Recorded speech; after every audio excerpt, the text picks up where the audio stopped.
Hello, everyone. Thank you so much, first of all, for attending this event. This is my first time coming to one of the Mavericks365 launchpad events, and I'm so excited and happy to be, meeting all of you guys and kind of get to know you and introduce what I do also in my own field. I'm also very happy that I was chosen today to speak about somewhat innovation. I would have called it more as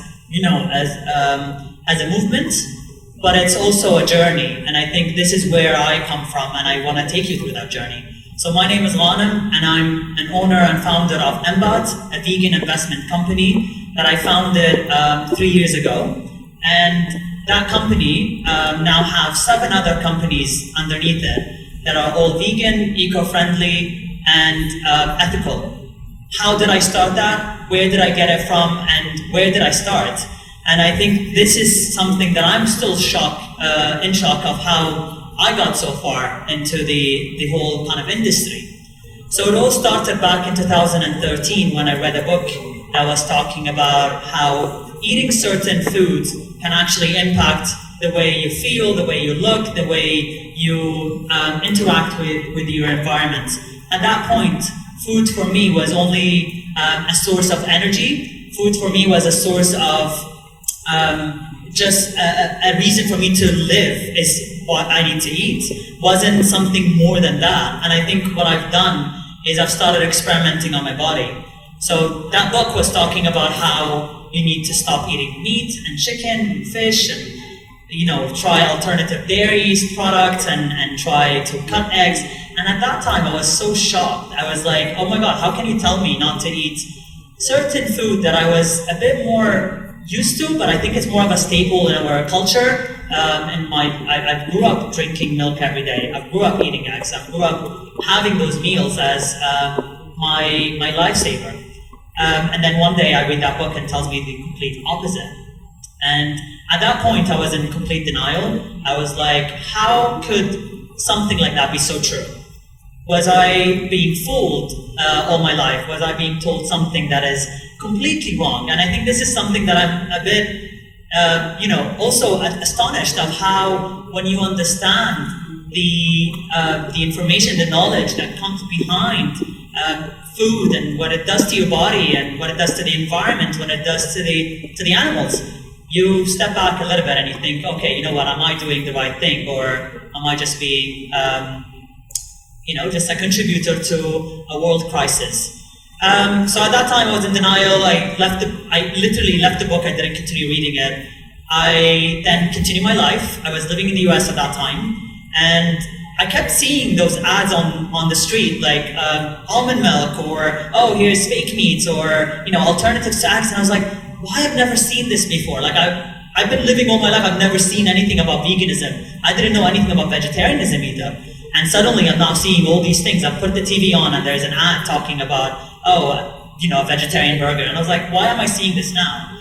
And that kind of took me a little bit back and said, maybe there's a reason why I read that book, why I need to go back to that book and finish it. So I went and I read the book, and I remember I was sitting in my apartment with my friend and I was reading the book out loudly and laughing every time I read something that talks about, dairy is horrible for us, or dairy is horrible for the planet, and how meat will hurt our bodies. And at that time I was like, okay, let me just read it. I'm not gonna do it. I'm not even gonna test it.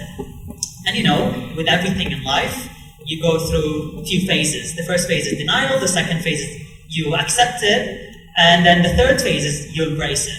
And I think that's the kind of journey that I've gone through. I started experimenting with my body. I was like, okay, let me try that. Let me try, skipping the eggs in the morning and having a green juice instead. Yeah, that was extreme in the beginning. It was not easy. It was not delicious either. For me to not, because I never loved vegetables before, and for me to have that change drastically to now me being the plant lover is quite a lot. I then, when you experiment, you start feeling better. And that feeling is contagious. Once you start feeling amazing from one meal to the second meal to the third meal, it's just impossible for you to step back and be like, I don't want to feel great, I want to feel shit again. And I think that's something that I always say to people, how did I continue this journey? Is because until today I feel amazing. and you feel amazing with every time you try eating food that has no animal products or has less, fat or less, hormones, or that always makes you feel amazing. But that's not the case with everyone either. So then I remember going into this journey thinking, you know what, I'm just gonna think of how can I feel better, how can I feel amazing day by day. And then a few years later, I remember waking up, it was on National Sports Day here in Qatar. And I remember waking up, I'm like, okay, apparently I'm not eating any animal products for the past 3 months. I didn't have meat, I didn't have chicken, I didn't have eggs. And it was like, am I vegan now? And I was like, at that point, I didn't know what that means, but I knew that I'm feeling great. And I said to myself on that day, I was like, okay, let me try this out. Let me try to be vegan for almost a year from that point, even though I was vegan before that, but not labeling myself. And see how that goes. And until today, I've never went back. It was an experiment that ended up being more of a lifestyle and more of a journey that I think is a bit more bigger than what I thought it could be. So then after that, I started traveling the world. I wasn't sure that I was doing the right thing. I had people in my community coming to me, you're crazy, you're killing yourself, you're against the culture, you're going against everything your parents have told you. And I was like, am I really crazy? And I didn't know. I know that I believe in something, like deep inside, I feel great, but then you get scared sometimes. You wake up one day and everybody around you say you're crazy and you're not, you're skipping on certain elements in our culture. Like I can't eat with the same people anymore. I can't have the same thing that they're eating. And some people, we live in a culture where you say no to food is you being rude. And I have to kind of work myself with that. So then I took that kind of journey to kind of explore and learn. So I traveled the world. I traveled to almost 25 countries, meeting people that are living on this lifestyle, because I thought I was the only one, but apparently there are cultures and in villages and stuff that are living on a plant-based diet. They never label it. They don't call themselves vegan, but they're only eating plants. And I was in Jordan, I was in Morocco, I was in Singapore, I went to Beijing. You're talking about people living on this lifestyle and thriving. So every time I come back to Doha, I was like thinking, why no one else here is doing this? Why we are so far away from, even adapting, eating more vegetables? Why we're so far away when all these cultures and societies have gone a bit, I think, when you see a 90 years old man in a village still working and healthy, and he's eating only vegetables, you get to come back and be like, oh wait, we have people in their 40s and they can't even walk outside their houses. I have people they're not, people are sick when they are 40s. I have a lot of friends who are, in their 40s or 50s, and for them this is the end of life. Like, okay, we're done, we finished, we're done with our message, and we're gone. And I feel like, what is that? There's something wrong with our culture. There's something wrong where we think, food is just something that we shouldn't care about, but apparently we're eating it 3 times a day. We're consuming it all the time, we're thinking about it all the time. I'm sure most of you are now thinking what you're going to eat for dinner. So we're always thinking of food. So then I came back to Doha after those traveling, and I found out that there's so many other people in my community that came to me and said, Ghanim, well, we want to try it. Well, we've seen your journey, or we can see you not eating it, but let's try it. And I felt there is some kind of a responsibility that I felt from my community, that a lot of people kept telling me oh, we want to learn more about it, we want to know more about it. And I was like, I can't teach everybody. I was going to schools, I was trying to share my message as much as I can with my social media platforms. But however, I think I couldn't reach everyone, and I didn't have maybe the time to kind of inspire everyone, because I got inspired with 3 years worth of experiences from all over the world. How can I summarize that and give it to you on a plate?